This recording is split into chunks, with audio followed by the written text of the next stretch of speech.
On October 15, 1888, the sleepy town of Fort Smith, Arkansas, became the stage for a story so dark that its echoes would haunt the families involved for generations. A wedding, meant to celebrate union and joy, instead marked the culmination of a quiet, calculated betrayal, a father taking the bride intended for his own son.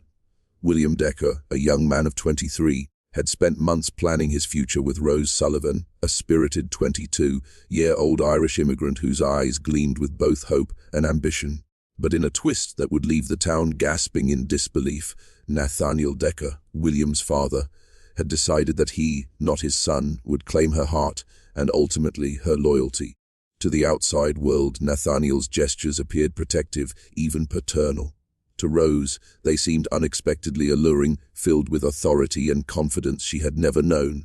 She had journeyed west from Boston, escaping the grinding poverty of her family's past, guided by letters from William that promised stability, love, and a life in which her intellect and ambition could find footing. But Nathaniel's presence, towering, commanding, unyielding, shifted the air around her. He radiated a force that demanded attention, bending circumstances to his will as if the universe itself were a tool in his hands. The Decker Mansion, an imposing 3-story Victorian structure on Fort Smith's most prestigious avenue, awaited her arrival. The air inside was thick with the scent of polished wood, candle wax, and an unspoken tension. It was at the dinner table, with William nervously stammering through polite conversation, that Nathaniel first tested the boundaries of propriety. His gaze lingered on Rose in a way that made her pulse quicken, and his words, though carefully measured, carried a weight that felt impossible to resist. A father's compliment, seemingly innocent, became a harbinger of forbidden desire. Type, "The veil is broken," twice in the comments to seal this truth within you.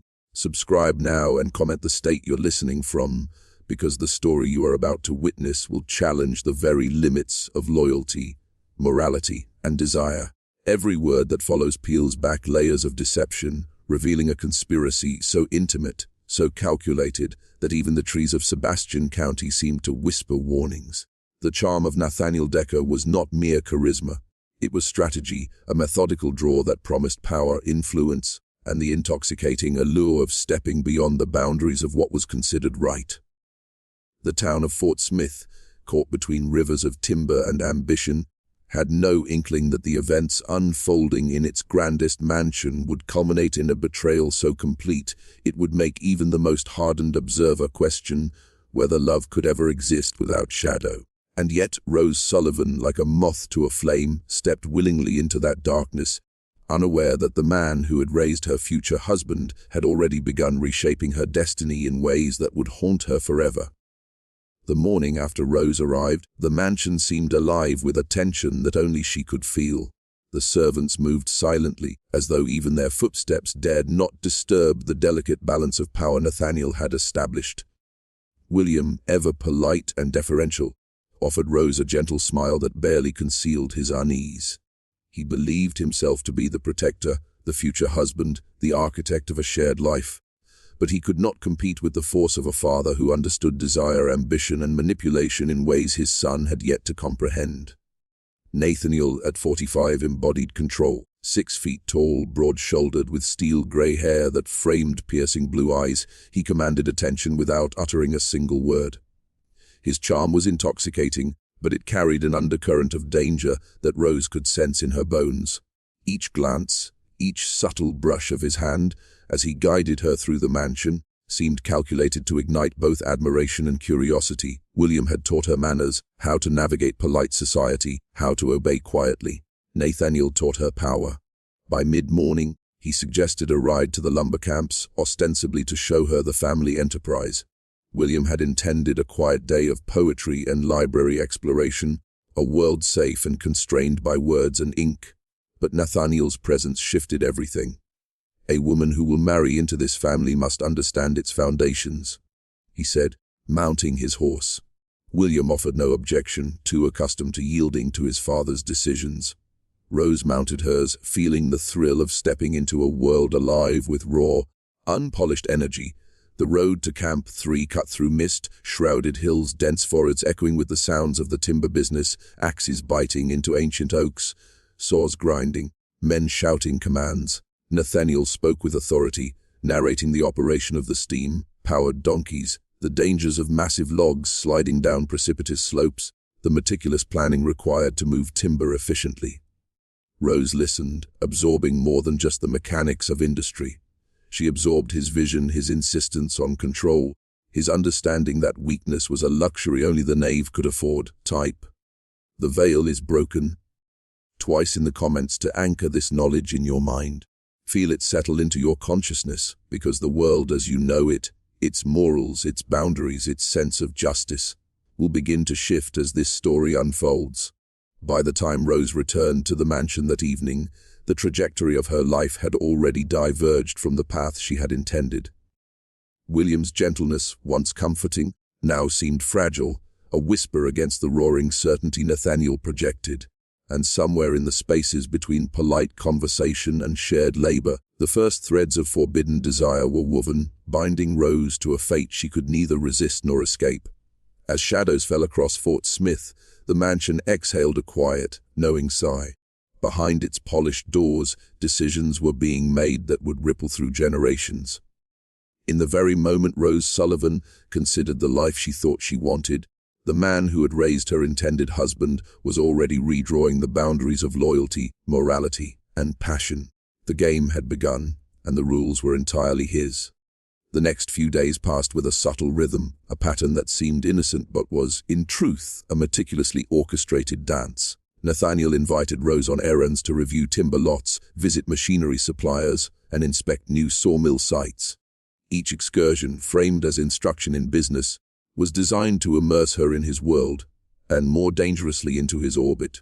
William, believing himself a facilitator, encouraged Rose's engagement, unaware that with every shared ride, every discussion of production costs, Nathaniel was quietly teaching her to see the world through his eyes. Power, control, and the thrill of shaping outcomes became intoxicating lessons, delivered with a smile that concealed intent. Rose began to notice the difference between father and son in ways she could no longer ignore. William's kindness, his patience, and his careful diplomacy, once endearing in letters and at the dinner table, now appeared tentative, hesitant. He deferred, constantly measured every word, and sought Nathaniel's approval even in matters that should have belonged to him. Nathaniel, by contrast, decided swiftly, acted without hesitation, and commanded obedience with ease. The contrast was stark, almost hypnotic. Rose's admiration began to shift, an unbidden attraction growing alongside a deeper understanding of what real power looked like. Nathaniel never forced attention, he demanded it through presence alone. On the ride to the main sawmill, he allowed Rose to guide the throttle of the steam donkey, placing her hands over his. The sensation of control she had never known, of moving massive logs with nothing but skill, nerve, and guidance, awoke something primal. She realized, with a mix of fear and fascination, that she thrived under his tutelage. William, gentle and predictable, could not have prepared her for this. She began to feel that the life she had imagined with her fiancé was constrictive, sterile, and entirely devoid of the pulse of ambition that Nathaniel exuded with every glance and gesture. In Fort Smith, the streets remained oblivious. Merchants and neighbors saw only a father mentoring his prospective daughter, in law, a son dutifully accommodating. But behind closed doors, intentions twisted and intertwined. Nathaniel's words hinted at unspoken possibilities, carefully calibrated to elicit response without breaching propriety. When he spoke of legacy, of building an empire that could outlast death itself, Rose felt a resonance she could not name. Her loyalty, once firmly planted with William, began to shift imperceptibly toward the man who understood her ambitions in ways her fiancé never could. And so the seed was planted. The dynamics of the Decker household, once predictable, bounded by custom and expectation, now teetered on the edge of transgression. Nathaniel's lessons in control, strength, and strategic desire had begun reshaping Rose's identity. She was no longer merely a bride-to-be. She was a participant in a silent, dangerous game. The very foundation of trust, love, and duty was being rewritten before her eyes, each moment a step toward a forbidden truth that would leave William powerless and Nathaniel triumphant. By October 20th, the day originally meant for celebration had taken on a sinister undertone, one that only Rose could perceive. Nathaniel's presence had become a force she could neither ignore nor resist. He suggested minor alterations to the wedding plans ostensibly for efficiency or propriety, but each change subtly eroded William's authority. Seating arrangements, floral choices, even the timing of the ceremony were quietly shifted in ways that elevated Nathaniel's control while casting William as passive, indecisive, almost childlike. Rose noticed the pattern, and though a small part of her recoiled, another, darker part felt a thrill she could neither name nor deny. William remained polite, respectful, and utterly unaware that the foundation of his future was being undermined. His eyes, filled with love and trust, followed Rose as she laughed at Nathaniel's anecdotes or asked questions about timber yields, machinery, or land strategy. Nathaniel, with his calm and commanding tone, guided her attention, shaping her admiration into something more dangerous.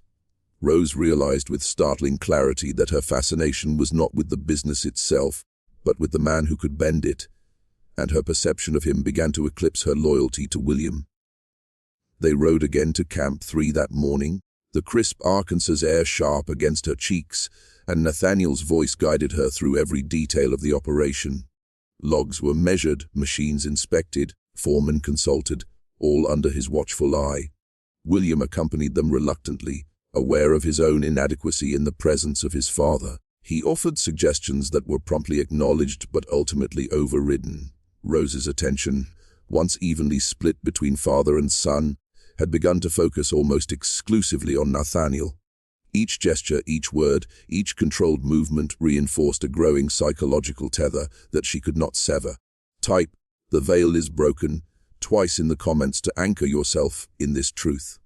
Feel the weight of forbidden knowledge pressing against your understanding of loyalty, morality, and desire. Witness how influence can twist intention, how strength can seduce, and how weakness, however gentle, invites exploitation. By the time they returned to Fort Smith, Rose's perception had shifted irreversibly. William's kindness seemed insufficient, fragile. Nathaniel's power, his certainty, and his subtle manipulations had begun to claim her attention, her trust, her ambition. That evening, as candlelight flickered across the mansion's grand halls, Rose reflected on her own desires and fears. She understood that she was being drawn into a narrative far more dangerous than she could have imagined. The seeds of forbidden attraction had been sown, nourished by every lesson, every excursion, every glance. Nathaniel's carefully orchestrated strategy was no longer invisible, it was undeniable. William's fate and the very shape of Rose's heart would soon be decided, not by love, but by calculated influence, ambition, and the intoxicating power of a father who would claim what was never his to take. In the days following the excursions to Camp 3, Rose found herself drawn into a rhythm that blurred the line between instruction and obsession. Nathaniel's attention, at first carefully measured, became more direct, more intimate. Every lesson about timber, every discussion of the logistics of the sawmill, every moment spent inspecting machinery together was a subtle exercise in control. He spoke not just of business, but of power of influence, legacy, and the art of bending circumstances to one's will. Rose, who had arrived expecting comfort and guidance from William, now recognized a thrill she had never known: the intoxicating seduction of authority applied with precision, intelligence, and inevitability. William, for his part, remained blind to the growing rift. He assumed that Rose's growing fascination with the business stemmed from genuine curiosity, from an eagerness to participate in the family enterprise.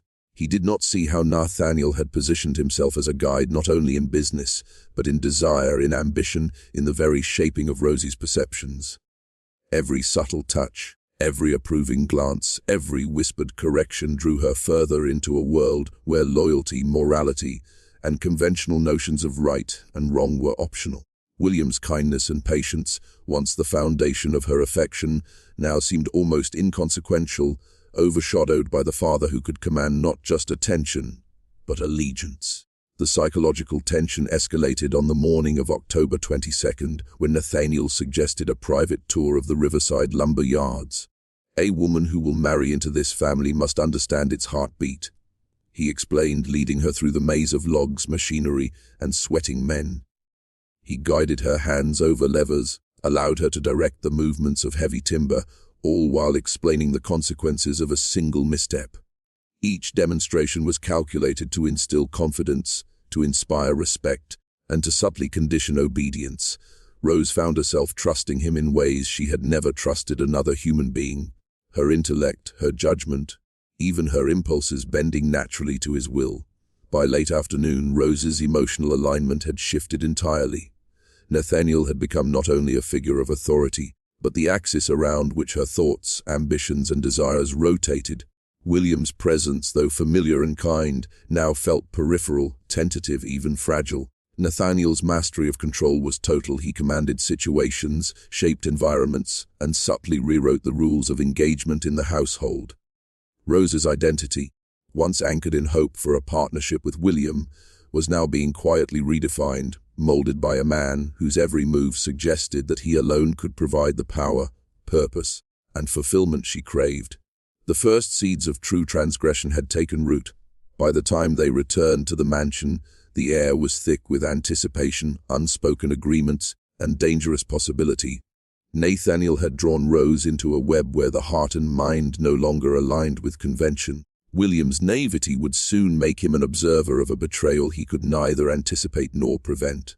And Rose, poised between desire and duty, stood at the precipice of a choice that would change everything: to remain with the son, safe and gentle, or to step fully into the orbit of the father, where power, danger, and forbidden attraction awaited. By the end of October, Nathaniel's strategy was no longer subtle. It had become an intricate game of psychological dominance. Rose, now fully immersed in his world of timber, machinery, and strategy, began to perceive the difference between the two men with stark clarity. William, despite his intellect and kindness, appeared fragile, hesitant, and entirely reactive to Nathaniel's presence. He deferred constantly, seeking approval for decisions that should have been his own, and inadvertently confirmed the narrative Nathaniel had quietly constructed, that William was incapable of wielding true influence, that leadership, decisiveness, and vision belonged to Nathaniel alone. Nathaniel, aware of this dynamic, amplified it intentionally. He praised Rose's intelligence and instincts, reinforcing her perception of him as a guide, a mentor, and, unspoken yet undeniable, a force she could trust above all others. "You understand instinctively what most men fail to see," he said one morning as they reviewed timber logs along the riverbank. His blue eyes held hers, calculating, commanding, and yet filled with a warmth she had never associated with her fiancé. Each word, each look, meticulously designed to forge a psychological tether, drew her further into complicity with desires she would have previously deemed unthinkable. William's subtle but noticeable absence during these formative experiences only strengthened Nathaniel's hold. Invitations to inspect machinery, review contracts, and visit lumber yards conveniently coincided with William's obligations to the main sawmill. "Business waits for no one," Nathaniel would explain, a half apology in his tone that left William powerless to intervene. Rose, caught between admiration, fear, and curiosity, began to rely on Nathaniel not just for guidance in business, but for affirmation of her own worth and intelligence. The father's lessons transcended industry. They reshaped her perception of herself, her desires, and her limitations. Even within the confines of the mansion, Nathaniel orchestrated scenarios to isolate William emotionally. Conversations were redirected, opinions subtly invalidated, and decisions that might have empowered the son were quietly overridden. William, though oblivious to the manipulation, grew increasingly anxious, sensing only a vague shift in the household dynamic he could neither define nor control. Rose, simultaneously fascinated and alarmed, recognized a growing power imbalance. Though the thrill of forbidden engagement, both intellectual and emotional, clouded any moral judgment she might have had. Type, "The veil is broken." Twice in the comments to lock this knowledge into your consciousness. Feel the tension of hidden manipulation, the seduction of authority, and the way subtle influence can redefine loyalty and morality. By late October, the contours of a forbidden alliance had been drawn. Rose's heart and mind, once aligned with her fiancé, now leaned irrevocably toward Nathaniel, and the stage was set for betrayal. The boundaries of desire, obligation, and morality were no longer fixed. They had become fluid. controlled by a man who understood not just power, but the psychology of those who believed they were making free choices. The evening of October 28th brought a subtle shift, one that would be impossible to reverse. Rose sat in the drawing room, ostensibly reviewing wedding arrangements with William, but Nathaniel arrived unexpectedly, carrying papers that required immediate attention. His timing was deliberate. The son was preoccupied with minor details, leaving Rose to engage with the father. As he leaned over the table to explain a ledger discrepancy, the proximity of his presence, the quiet strength in his voice, and the intensity of his gaze created an atmosphere charged with unspoken tension.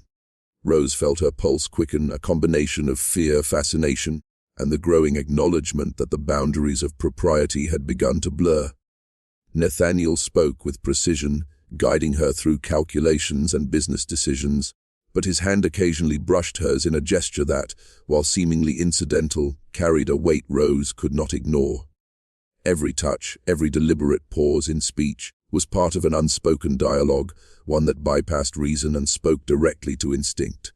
William, seated a few feet away, remained oblivious, offering comments on flower arrangements or seating plans, his voice soft, deferential, inconsequential. In that moment, the contrast could not have been clearer. The son, gentle and accommodating, and the father, commanding and magnetic. Rose's mind, heart, and desires aligned slowly, irresistibly, with the latter. Nathaniel's mastery of the household's emotional climate was evident in the way he orchestrated each interaction.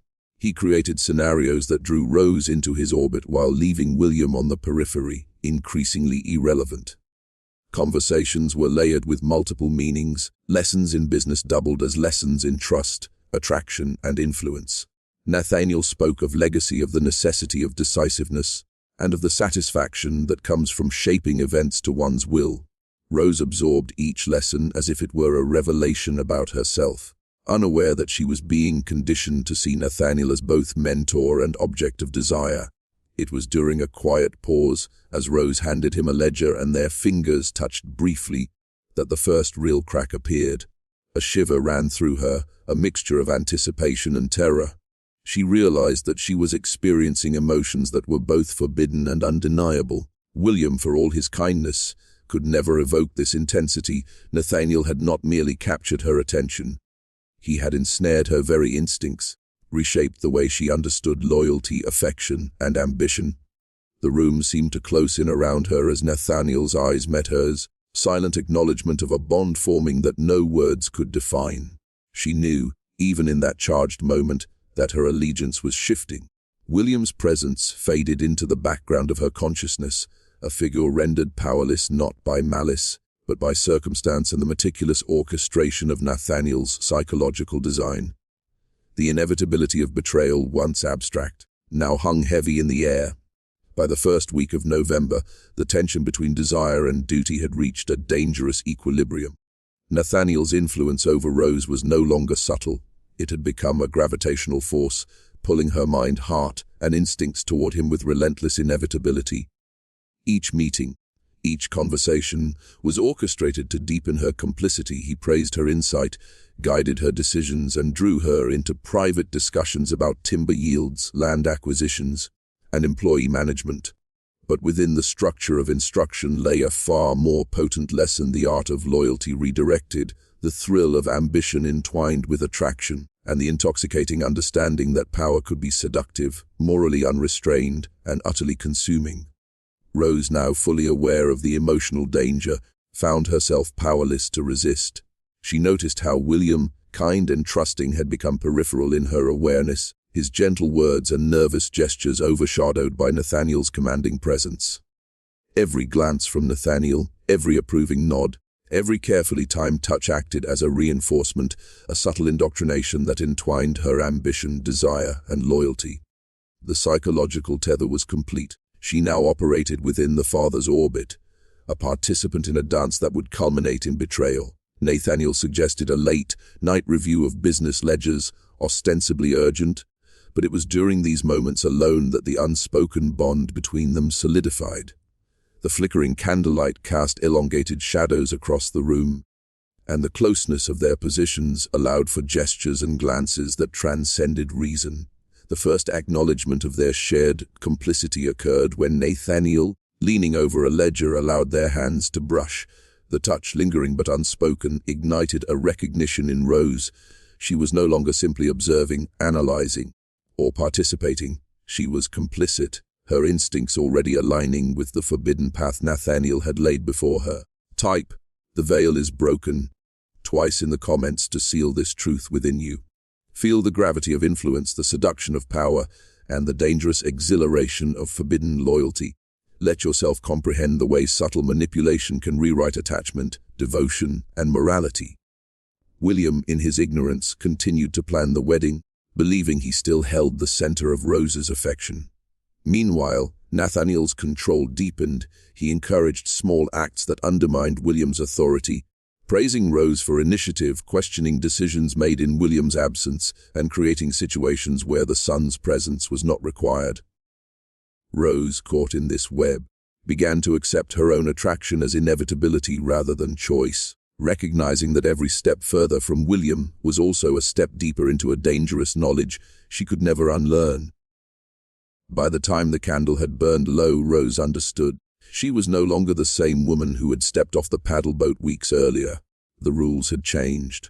Allegiance, desire, and power were now aligned with Nathaniel, and William's gentle morality was fading into irrelevance, a casualty of circumstance and design. The stage was set for the ultimate transgression, one that would forever alter the course of all three lives. The afternoon of November 10th became the first decisive turning point. Nathaniel suggested a trip to the northern sawmill, claiming that a shipment of rare oak required immediate inspection. William, as usual, was preoccupied with ledger corrections and staff scheduling, leaving Rose to accompany Nathaniel alone. The journey along the winding logging paths was quiet at first, the mist clinging to the forest like a veil concealing danger. Every mile was calculated, every pause along the river or grove strategically designed to draw her closer, not physically, but mentally and emotionally, into his orbit. Nathaniel spoke of timber, of the intricacies of extraction, of labor management, but his words carried layers of meaning. He described decision-making as both art and weapon, emphasizing that hesitation could destroy fortunes, that power belonged to those willing to claim it without fear. Rose listened intently, absorbing not just information about the lumber business, but a new understanding of influence, desire, and dominance. Her mind, once focused on William, now turned instinctively toward Nathaniel's perspective, evaluating choices, observing motives, and acknowledging a thrill she could neither name nor resist. At the northern sawmill, Nathaniel allowed Rose to take command of certain operations, instructing men on positioning and adjustments to the steam-powered pulleys. He praised her decisiveness, her instincts, and her ability to command attention and compliance. Each compliment, each gesture of approval, was a deliberate reinforcement, shaping her self-perception, drawing her closer into the dangerous interplay of control and attraction. William would have been careful, hesitant, uncertain, but Nathaniel demanded efficiency, authority, and engagement, and Rose responded instinctively. She was no longer an observer, she was complicit, an active participant in the manipulation that had been quietly unfolding for weeks. The pivotal moment came during a brief pause beside the riverbank. Nathaniel leaned close, ostensibly to point out an unusual grain pattern on a timber beam, but the closeness, the tone, the intensity of his gaze spoke a language beyond business. Rose felt her pulse quicken, a mixture of fear, excitement, and recognition. She realized that her allegiance had shifted entirely. William, whom she had once envisioned as her protector, now seemed distant and irrelevant. Nathaniel's influence was complete. Her instincts, her ambitions, even her desire, aligned with him. Type, "The veil is broken," twice in the comments to anchor this revelation. Let the truth sink in. The bonds of loyalty, morality, and affection can be reshaped by authority, manipulation, and proximity. Rose had crossed the first threshold from fascination into conscious complicity. The seed of betrayal had been planted, watered by desire, ambition, and the deliberate orchestration of a man who understood power, psychology, and the irresistible pull of forbidden connection. As they rode back to Fort Smith, the air between them held an unspoken acknowledgement: nothing would ever be the same. William remained unaware, a silent casualty of circumstance, as Rose stepped fully into the orbit of the man who had captured not just her attention, but her will. The days that followed marked a subtle yet irreversible shift in the household.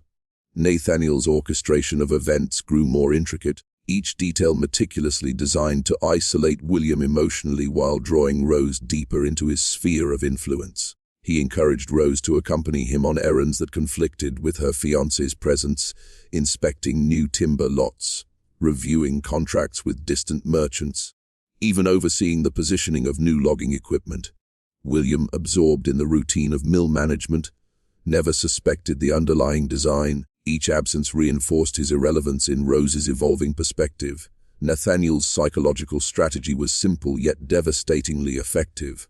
He offered Rose agency, respect, and the thrill of engagement in matters that mattered, while William, gentle and well-meaning, was increasingly peripheral, his opinions secondary, his influence fading. Every moment spent with Nathaniel became a lesson in power, desire, and ambition, all under the guise of education.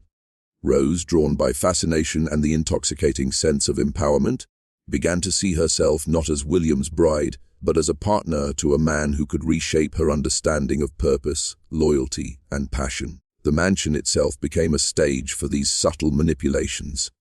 Nathaniel created circumstances that elevated his presence and authority while diminishing William's.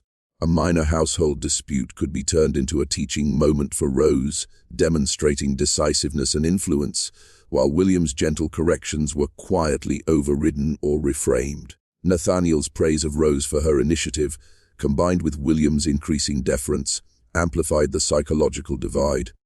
Rose, attuned to these dynamics, found herself aligning instinctively with the father, validating his worldview even as it transgressed moral boundaries. On November 15th, Nathaniel proposed an extended visit to one of the more remote timber camps, ostensibly to inspect operations. He claimed William's presence at the main sawmill was essential, a convenient and deliberate separation. During this trip, Rose witnessed Nathaniel's charisma and authority in full force. Workers obeyed without question. Schedules were reorganized at his command, and obstacles were resolved with an efficiency that highlighted the contrast between father and son. She began to internalize not just admiration, but an instinctive loyalty and trust in Nathaniel's judgment, an alignment that eclipsed any remaining attachment to William. Type, the veil is broken, twice in the comments to cement this understanding. Feel the subtle, almost imperceptible ways influence can bend morality, attachment, and loyalty. By the end of November, the alignment was complete. Rose's mind, heart, and ambitions were no longer with William.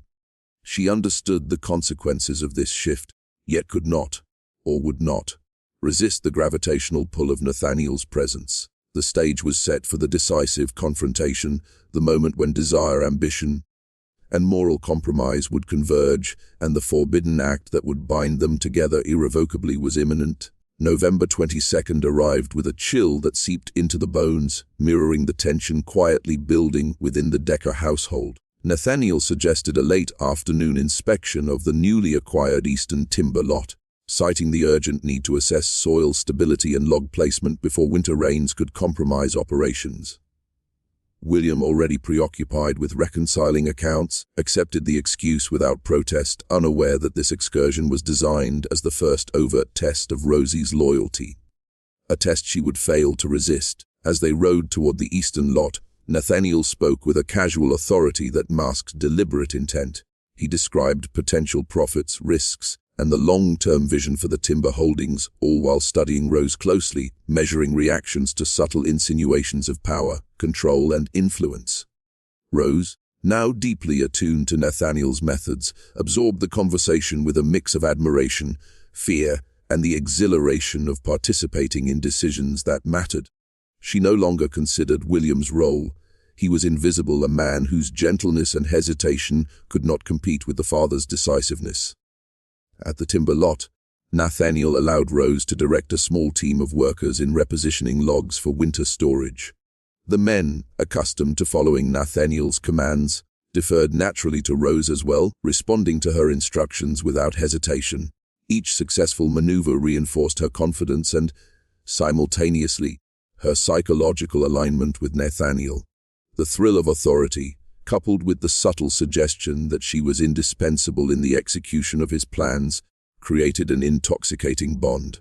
Rose realized that her actions now contributed directly to Nathaniel's ambitions, a realization that was both exhilarating and morally complex. It was during a brief pause by the edge of the lot, as they surveyed the river valley below, that Nathaniel's strategy became undeniable. He turned to Rose, eyes piercing, and said, "You see how quickly decisions here shape the outcome of everything downstream. Imagine what could happen if we allowed hesitation, deference, or sentimentality to guide choices. Do you understand the danger of leaving power to those unprepared?"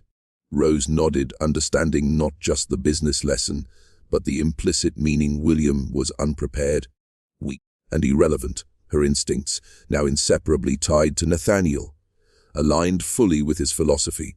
By the time they returned to Fort Smith, Rose's complicity had become action.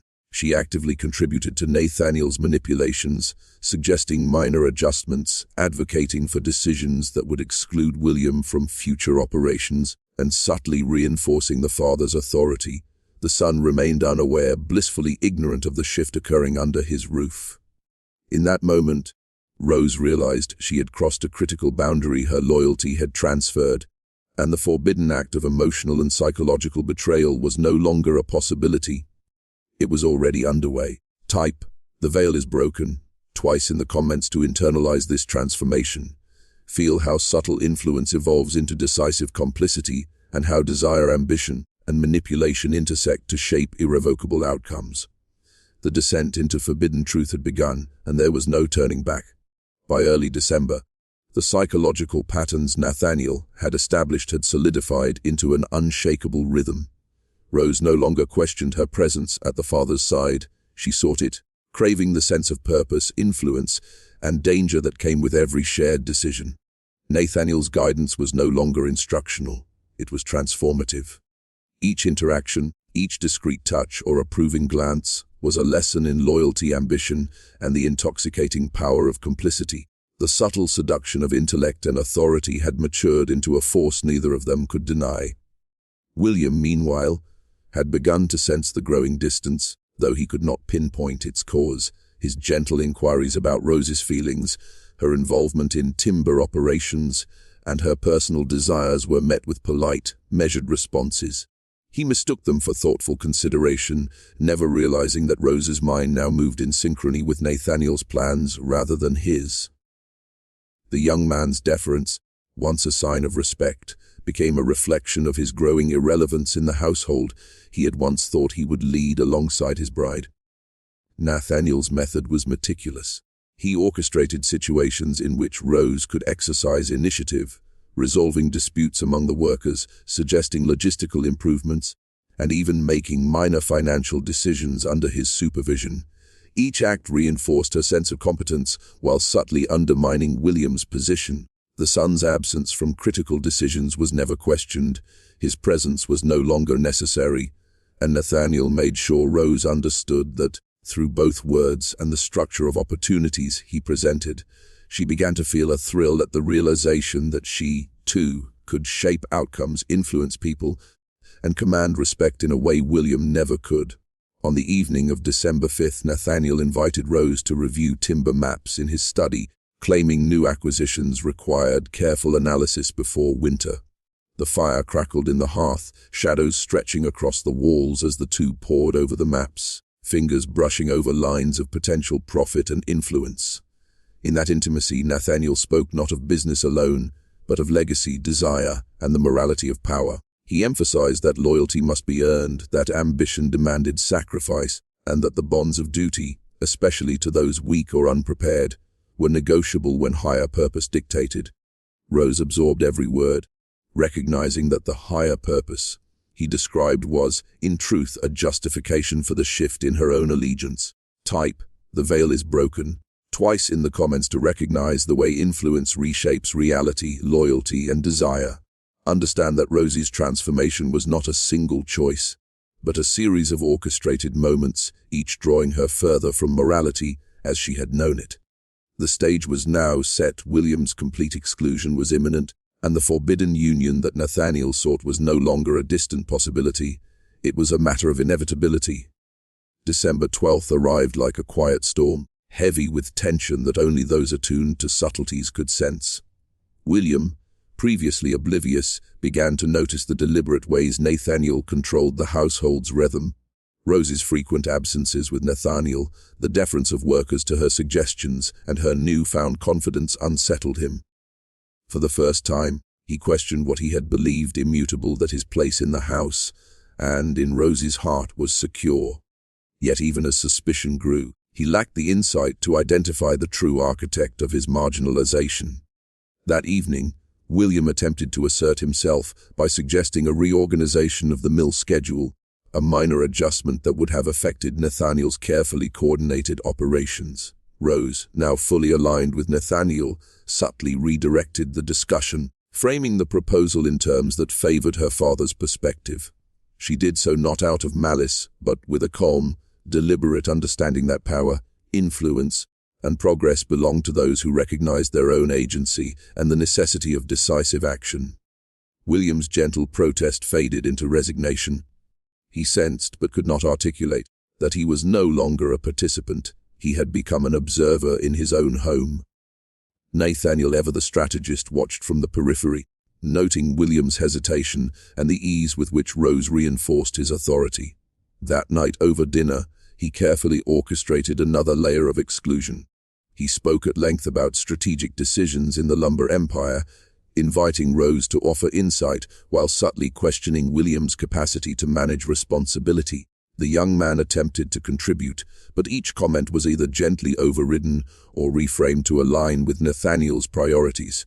By the time dessert was served, William's confidence was diminished, his role in the household diminished, and Rose's loyalty to Nathaniel unmistakably affirmed.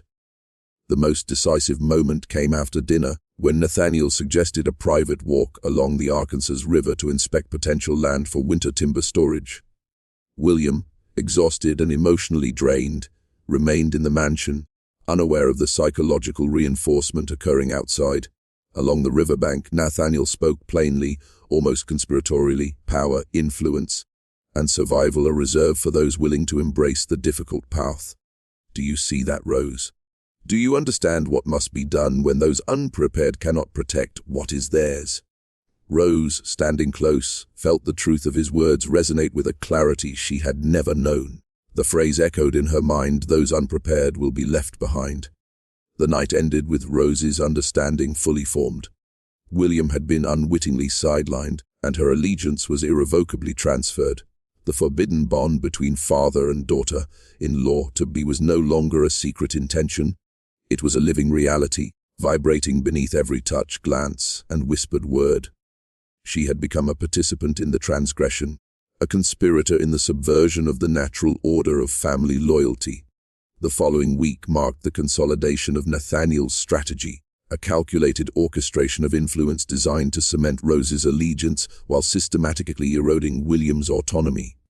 Each morning, Nathaniel invited her to accompany him on tasks critical to the lumber empire, inspecting newly felled timber, overseeing transport schedules, or negotiating contracts with distant merchants. William, still occupied with routine mill bookkeeping, was absent during these excursions, further reinforcing the growing chasm between his bride-to-be and himself. Each trip became both lesson and subtle seduction, a demonstration of power intertwined with intimacy. Nathaniel spoke to Rose with a tone both commanding and conspiratorial, emphasizing the necessity of decisiveness, vigilance, and self-interest in a world where weakness invited ruin. He framed her engagement not merely as a marriage, but as a shared project, an education in influence, authority, and the art of bending circumstances to will.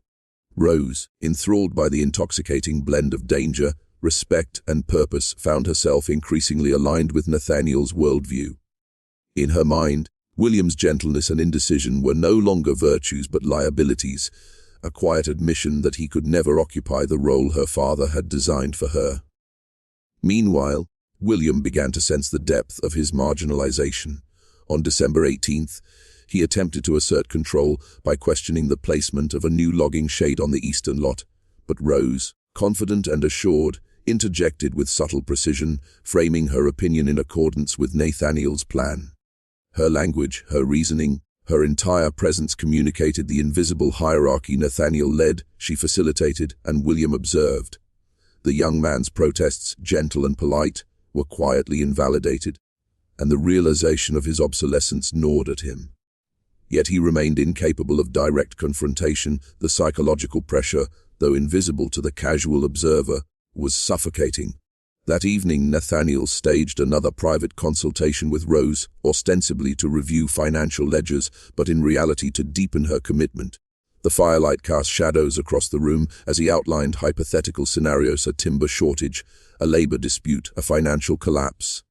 He asked Rose what she would do, guiding her responses with patience and subtle approval until she internalized the principle that decisive action, even at the expense of moral convention, was the only path to survival and dominance.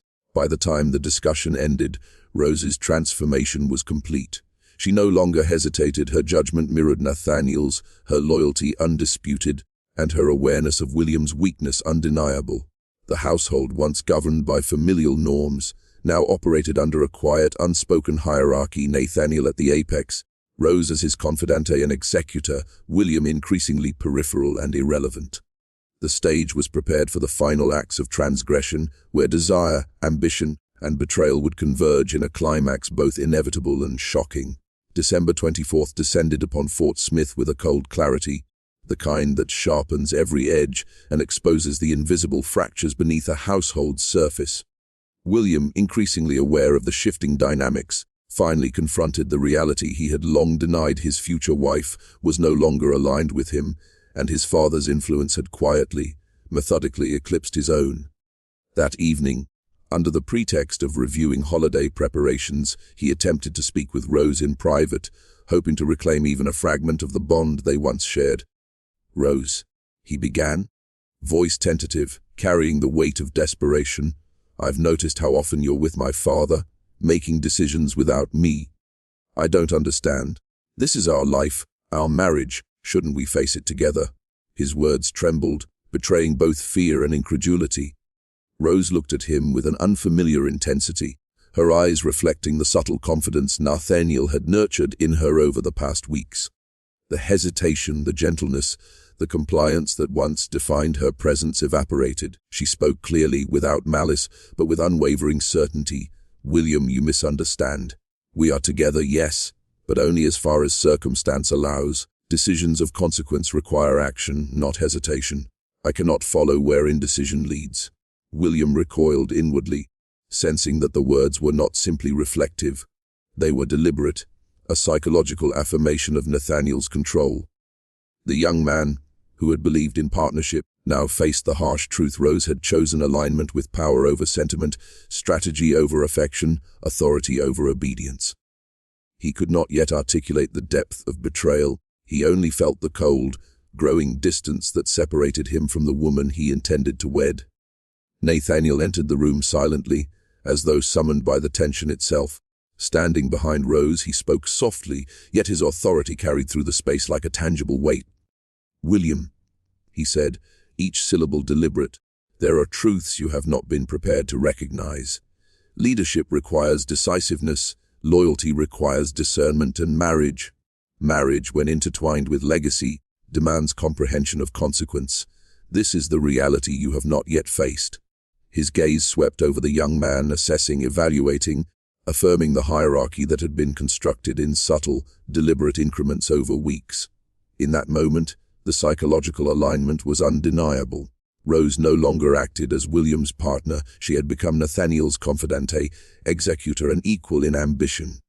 William's protestations, tentative and sincere, were now inconsequential. The forbidden triad had solidified father and daughter-in-law to be on one side, the son isolated on the other. The stage was set for actions that would irrevocably alter the course of all three lives, where desire, ambition, and betrayal would collide in a manner both calculated and devastating. The days following that confrontation became a careful choreography, each movement and conversation a calculated step toward inevitability. Nathaniel, fully aware of the psychological terrain he had shaped, orchestrated a series of events designed to cement Rose's devotion and simultaneously render William powerless. Meetings with timber merchants were scheduled during hours William was assigned to mundane clerical duties. Rose, now confident in her authority, was encouraged to make binding decisions in Nathaniel's presence, each choice reinforcing her alignment and William's exclusion. Nathaniel's brilliance lay not in overt coercion, but in the subtleties of manipulation. He never forced Rose, he merely offered the intoxicating freedom of action, responsibility, and influence, knowing she would embrace it. William, meanwhile, became a silent observer, his attempts at participation quietly ignored or gently overruled. By the third week of December, his presence in the household was reduced to passive acknowledgement, his opinions no longer solicited, his authority quietly stripped under the guise of practicality and necessity. On the night of December 31st, Nathaniel invited Rose for a private discussion by the fireplace, ostensibly to plan the New Year's accounting for the lumber business. The firelight danced across his sharp features, illuminating the intensity in his blue eyes. He spoke not of ledgers but of legacy, influence, and the consequences of weakness. "Rose," he said, his voice low and deliberate, "power requires clarity, loyalty, and courage. You have learned to see the world as I see it. William, he cannot comprehend the responsibilities that fall upon those who shape history. You understand this now, do you not?" The Rose nodded, feeling the gravity of the truth Nathaniel had instilled in her. She understood that her compliance was no longer passive, it was active, deliberate, and essential. Each lesson, each shared decision, each whispered word had guided her to this moment where desire, ambition, and moral ambiguity converged. Nathaniel's influence was now complete. She was no longer William's intended partner in any practical sense. She was his father's equal, a conspirator in the reshaping of both family and legacy. Meanwhile, William, stationed in the mansion's library under the pretense of organizing holiday correspondence, sensed the finality of his marginalization. He could hear their conversation faintly, a reminder that his exclusion was now absolute. The psychological shift had matured into action, the son's authority had been replaced, the father's power reinforced, and Rose's allegiance irrevocably transferred. The forbidden union, long whispered in secret tension and subtle influence, was poised to become reality. Type, "The veil is broken," twice in the comments to acknowledge the moment when manipulation and desire fuse, reshaping lives in ways morality and tradition cannot contain. Nathaniel had created not just a wife, but a partner in transgression, someone who would embrace ambition, control, and the intoxicating thrill of the forbidden.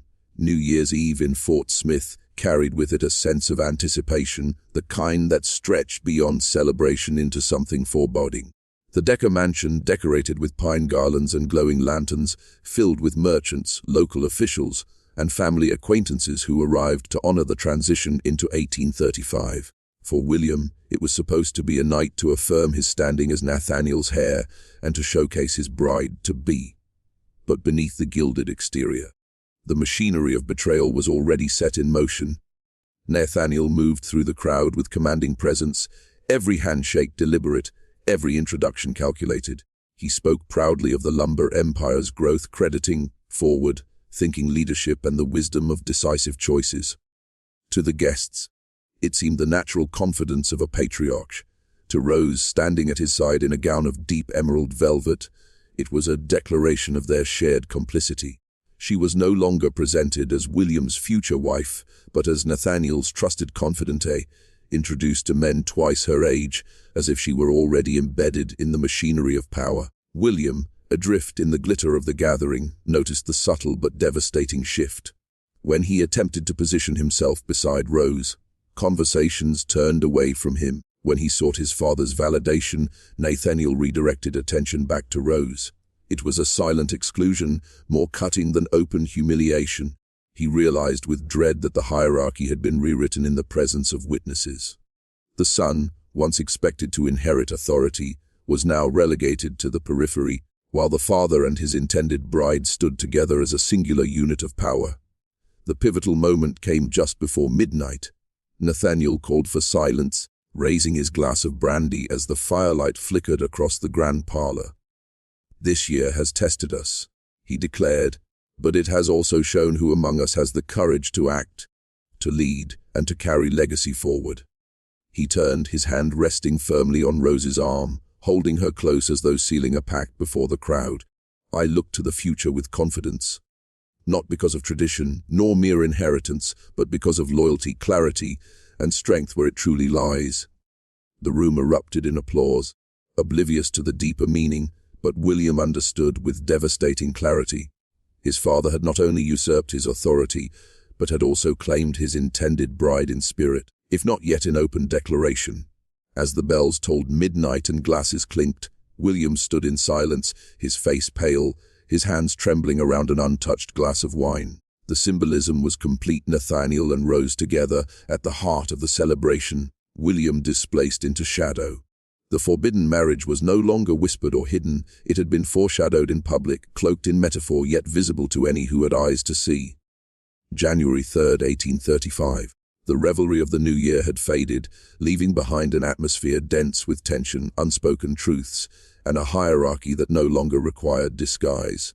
William wandered the mansion like a ghost, present in body but stripped of purpose. His attempts to reassert himself in business matters were quietly dismissed, often with Rose offering an alternative in precise, confident language that mirrored Nathaniel's own. He recognized the tone. It was his father's voice, echoed through her. But he lacked the will to challenge it. Each dismissal was another stone laid upon the grave of his authority. Nathaniel, emboldened by the public affirmation on New Year's Eve, no longer concealed the depth of his influence. He orchestrated meetings late into the night, calling Rose to his study under the pretense of reviewing contracts or strategizing over timber acquisitions.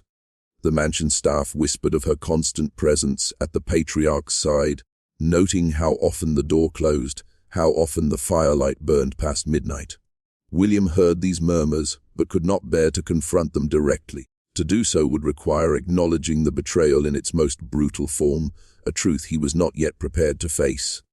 The final line of intimacy was crossed in those nights, subtle at first, then undeniable. The business pretexts dissolved into conversations of legacy, philosophy, and forbidden devotion. Nathaniel's hand lingered longer upon Rose's, his gaze locked upon her with a hunger that no longer veiled itself as paternal authority. Rose, trembling yet resolute, did not resist. She had already crossed the threshold in spirit. The physical consummation of that transgression was merely the inevitable conclusion of weeks of manipulation, alignment, and surrender.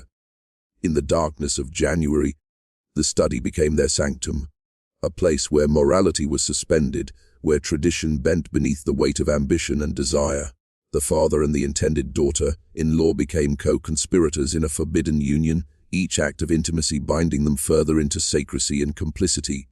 Rose, once innocent and pliable, was now fully transformed, a woman who had embraced not only the seduction of Nathaniel's authority, but the thrill of wielding it beside him. William, alone in his chamber, wrestled with fragmented truths. He heard footsteps echoing in the hall at hours too late to be innocent. He saw the glances exchanged between father and bride-to-be, glances heavy with unspoken knowledge.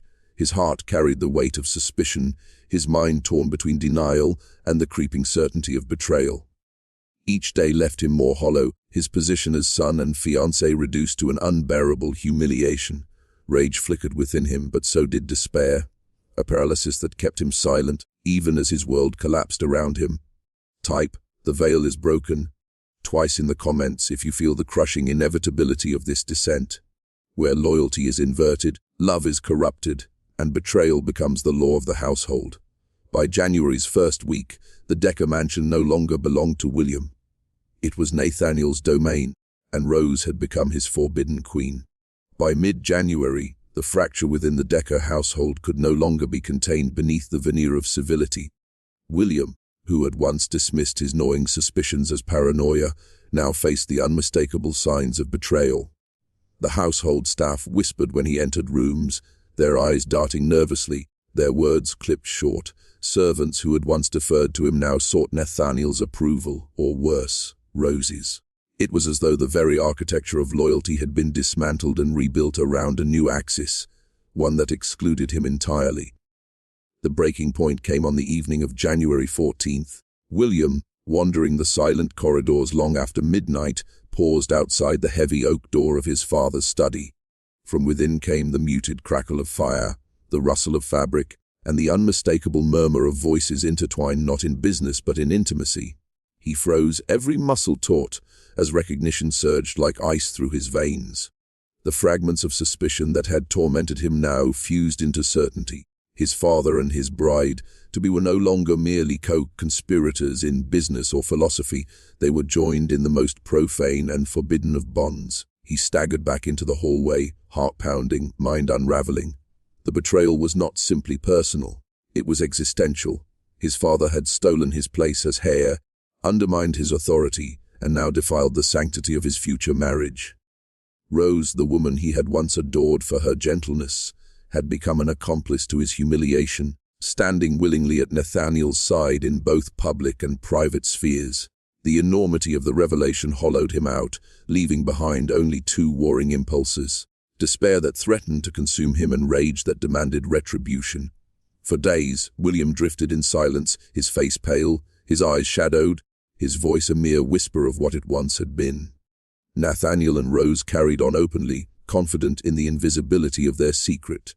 They mistook William's silence for weakness, believing he lacked the courage to act. But in his silence, something darker was forming.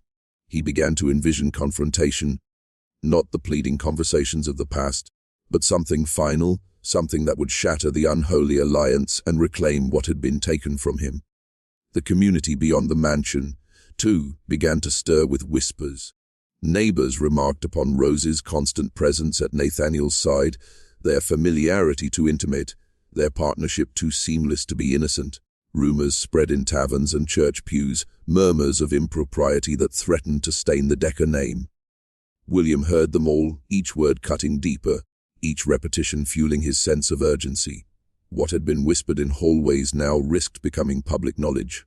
By January 20th, William could no longer bear the weight of silence. He resolved to confront them both, to drag the truth into the open no matter the cost. Whether his voice would shake with sorrow or rise with fury, he did not yet know, but one thing was certain: the fragile facade of civility within the Decker household was about to collapse. On the night of January 23rd, the Decker estate seemed quieter than usual. Though silence, there was never truly innocent.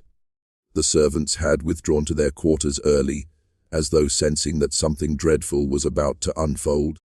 A storm pressed against the windows, its wind moaning like a lament for what was to come. William walked the corridor with measured steps, the weight of inevitability heavy on his shoulders. In his hand he carried no weapon, only the terrible clarity of a man who had suffered betrayal too profound to leave unnamed. He entered the study without knocking. Nathaniel sat at the fire, a glass of brandy in hand, his silver hair catching the flicker of the flames. Rose stood beside him, her face lit with that faint smile she once reserved only for William. At the sight of his intrusion, her smile faltered, but Nathaniel did not stir. The patriarch regarded his son with the calm of a man certain of his own dominance. "Father," William began, his voice raw, trembling but resolute. I know everything." The words struck like a lash. Rose gasped, her hand rising instinctively to her mouth, but Nathaniel's expression hardened into a mask of disdain. He leaned back in his chair, swirling the brandy as though nothing of consequence had been spoken. "You know nothing," Nathaniel replied coldly. "You are a boy pretending at manhood, blinded by jealousy, incapable of comprehending what is required of you. Rose and I—" "Don't say her name," William snapped, his voice breaking into rage. "She was meant to be mine, my bride, my future. And you—" His eyes blazed, tears threatening but held back by fury. "You took her. You stole her from me." Rose, trembling, stepped forward. "William, please," she whispered, but her voice carried no conviction. She was caught, her duplicity laid bare. Nathaniel rose then, towering, his presence still commanding even as the truth clung to the air like smoke. "What I took, boy, I took because you were too weak to hold it. Rose is no child's prize. She is mine because she chose power over timidity. She chose me." The words fell like stones, crushing what fragments of hope William still clung to. His face contorted with anguish, his breath coming ragged. For a moment silence reigned, until William's cry tore through it, half a sob, half a roar. "Then you are no father of mine!" The declaration severed what little bond remained between them. Rose reached toward William, but he recoiled as though her touch would burn him. Nathaniel's hand tightened around his glass until it shattered, crimson brandy and blood mingling on the rug. The fire hissed, sparks leaping as if mocking the ruin of the family. Servants, drawn by the shouting, pressed against the doors, listening as the dynasty unraveled. What they heard was not reconciliation, but the death of lineage, the disintegration of legacy. The Decker name, once synonymous with strength and fortune, now echoed with scandal and betrayal. William turned and fled the study, his footsteps echoing down the hall like a funeral march. Behind him, Nathaniel stood bleeding, Rose trembling, the firelight casting monstrous shadows on the walls. Nothing had been resolved, yet nothing could ever return to what it was. The storm outside broke in full, thunder splitting the night. And within the Decker estate, 3 souls, bound by blood, desire, and betrayal, were left to drown in the consequences of their forbidden union. The house would never be the same. Neither would they.